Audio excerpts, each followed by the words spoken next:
అంత నీకు చెప్పండి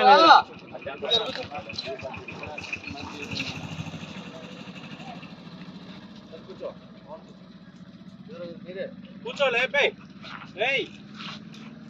కూర్చోండి. రాబడిన సమాచారం మేరకు సుమారు 8:15 ఆ టైంలో తన సిబ్బందితో హైవే పైన పెదకల్లేపల్లి వెళ్ళే రోడ్ జంక్షన్ దగ్గర వెహికల్ చెకింగ్ చేస్తున్నారు. ఇద్దరు వ్యక్తులు ఏపీ 40CL 3700 అనే స్కూటీ పైన ఇద్దరు వ్యక్తులు వస్తూ ఎస్ఐ గారు అప్పటికే స్టాపర్లను గారు పెట్టుకొని వెహికల్ చెకింగ్ చేస్తున్నారు. ఆ స్టాపర్ను గుద్ది పడిపోవడం జరిగింది. ఈ క్రమంలో వారి దగ్గర చెక్ చేస్తే సుమారుగా 10.8 kgల గంజాయి దొరికింది.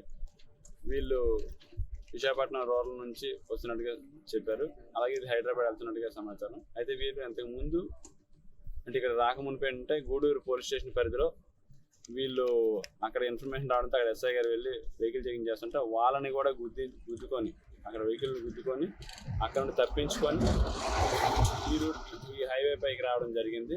అక్కడ నుంచి వాళ్ళు కూడా ఫాలో అవుతూ ఇతన్ని రావడం జరిగింది. ఇక్కడికి వచ్చి పట్టుకోవడం జరిగింది. ఇద్దరితో కూడా ఒక ఆయన స్టాపర్ని గుద్దుకోవడంతో పడిపోయాడు, దెబ్బలు తేలే. అతను హాస్పిటల్కి తీసుకెళ్ళాం, 108లో హాస్పిటల్కి తీసుకెళ్ళడం జరిగింది. ఇంకా అతన్ని అరెస్ట్ చేసి స్టేషన్కి తీసుకెళ్ళాం. దర్యాప్తు చేస్తామండి. దర్యాప్తు చేసి తెలియజేస్తాం.